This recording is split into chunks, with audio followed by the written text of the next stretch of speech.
So it's that time of the season when the previous season is finally coming to a close. Take a look at good old Live Chart and we take a look at what's coming out and what I plan on checking out and maybe even covering in weekly reviews. First things first, Shield Hero finally coming back. I mean, this was the first of two seasons that was pretty much announced, if not as soon as the first season ended or shortly after. I kind of forget, to be honest. And it seems like each of these two seasons are going to be one core, but still, I mean, quality over quantity any day of the week. Shield Hero, one of my favorite isekais, loved what they did with the whole revenge plotline, overcoming that hatred. I'm excited for sure, and of course, I'm going to be covering it week by week. Kaguya-sama, Love is War, one of my favorite rom-coms. There's a lot of my favorite stuff coming back, so this is obviously going to be a season I love. Kaguya-sama is just such a great kind of will they, won't they, while sprinkling in some of the more insane comedy. Having it back with another quality production. The snippets we've seen so far looking amazing, and of course, I'm going to cover it. Now, Spy X Family is one that I haven't experienced anything besides word of mouth, but I mean, even before hearing that this is one of the better anime coming out this season, I knew I wanted to check it out. The whole idea of this spy family and how each member, the mother and the father, are a part of a different side, and the idea of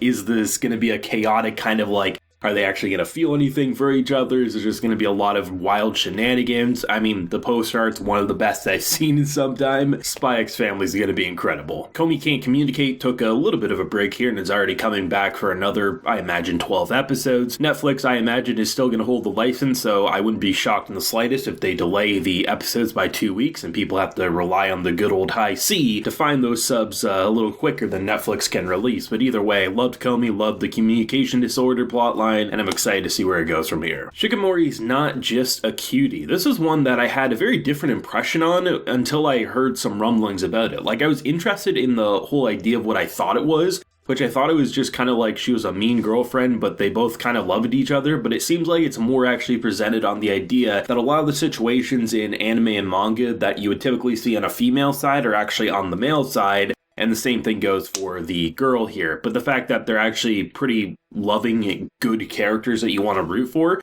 has me pretty excited. This kind of gives me the impression that it will be kind of like the dominating force, similar to a My Dressed Up Darling of the season. People are going to love the main female, and they're probably going to end up rooting for the main romance, whatever that's going to look like. At least that's my impressions, but either way, I'm excited for it for sure. Skeleton Knight in Another World, it just looks hilarious. I mean, as soon as I saw this man in the preview, he was just jumping out of his skin, even though he didn't quite have it because he's now a skeleton, and the idea of having to try to blend in to kind of conceal your identity because you do look like a goddamn demon from the underworld. This is the type of isekai fantasy stuff that I eat up, not only because it's clearly a more comedy focused series, but it just looks like it wears its heart on its sleeve, and I think a lot of people are going to be pleasantly surprised by this one. I'm quitting heroing. We've seen a lot of these types of shows, big hero defeats the enemy, now he's going to have a leisurely life. This time though, it seems like instead of getting that, he now has to work on the side that he defeated because the hero side no longer wants him, and the idea of whipping the people you whooped ass with into shape and maybe even launching a counterattack seems pretty interesting, and overall I've heard some pretty good rumblings about this one even prior to a preview dropping, so overall this is probably going to be one that will take a lot of people by surprise as well. You have the new season of Ascendance of a Bookworm. This is one of those kind of sleeper hit isekais where it blew a lot of people away in season 1 and then slowly kind of gained a more of a cult following and a bigger following. I'm of course excited for the new season. I think they left it off in a good way to continue more. I'm glad it's not just a 1 or 2 season done show. I think this one has a lot of character. It's kind of impossible to even compare to other shows similar to it, because it really does its own unique thing. So if you haven't started this one, please check it out. Even if you're not going to be able to get caught up in time for the latest season, just watch Bookworm. It's one of the best in the genre, and that's saying a hell of a lot. We got another Trapped in a Dating Sim game. We don't get too many of them, but it seems like the kind of ride is just getting started with more and more of these types of shows getting adapted. Even though it doesn't look like the craziest production as a whole, I saw a lot of people talk shit about the character designs, as I guess they're very different than the manga and things like that. Either way, I like what I'm seeing so far, and I think the Tomodachi Game kind of anime genre is just getting started. We haven't reached the point of oversaturation, so they all seem the same. And once you really start digging into what characters are actually going to be doing in this show, it seems like it actually is going to have some interesting twists and turns rather than just being a simple kind of romance Tomodachi Game plotline. Seems like there's going to be some tomfoolery about, so I'm excited for this one for sure. Not going to lie, not going to say this name, but you can see it on screen here. I love the idea of this show because immediately you just get the impression from poster art alone, and poster art should sell you in the very least, being like, oh, that seems interesting, I want to know more. This dude seems to have his hands full with her, and the shenanigans that are going to take place with this are going to leave me rolling. The preview already shows me that it is going to be a wild, cute, fun ride that you're not going to get overly stressed by, but you're probably going to put your forehead in your hand a few times when you see the shit that they are going to get into because of this, girl who just obviously can't keep to herself, and that seems pretty damn fun. Science fell in love, so I tried to prove it. Season 2, I was a big fan of the first one. This is one of those shows that I enjoyed in a binge, and it's one of those things where you have two very smart people trying to prove the idea of what is love as they simultaneously are in love with each other. It's a pretty great rom-com, and I'd recommend anyone checking it out at some point if they haven't already. Season 2 should be a blast, and I'm excited that they actually did get one because I thought it was just going to be a one-and-done season. Now, The Dawn of the Witch is an interesting one because if we rewind some years back, there was a show called Grimoire of Zero or something along that nature. It was a one-season show, plenty more story left to tell,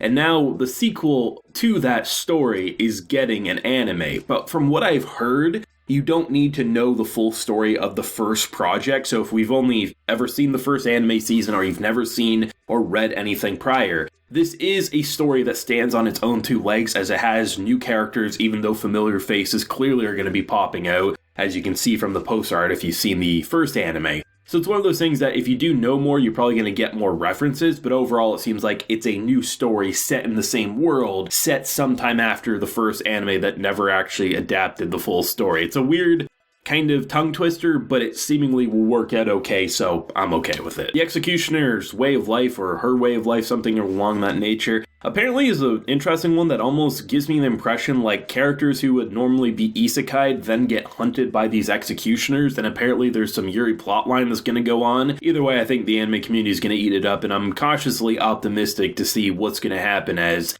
you know, this type of show can be a hit or a miss, but seemingly the production value seems quite high, so it should be entertaining at the very worst. Now, Tomodachi Game is one of the shows that I always kind of look out for. I love the death games, I love the psychological games, I love stuff like Squid Game and anime that have used these types of formulas before, and even though the post art seems a little childish, that actually seemingly is used as a pretty twisted psychological story that source readers say is pretty damn incredible, so we'll see if the anime can live up to the manga. I know it took a while for the preview to eventually get here, which had people thinking that it wasn't actually a finished anime, but what the preview has shown us doesn't really give me the impression that it's struggling on time, so it should at the very least be solid to look at and hopefully fantastic in the more gruesome moments, but you know, I'm going to be checking this one out if it's good, though definitely a weekly experience. Now, Don't Hurt Me Healer is something that I almost skipped out on, and so many people probably will. This show, please watch the preview. It's one of those shows where you have a healer who's constantly talking shit in an adorable anime voice, as you have a party of pretty typical normal fantasy characters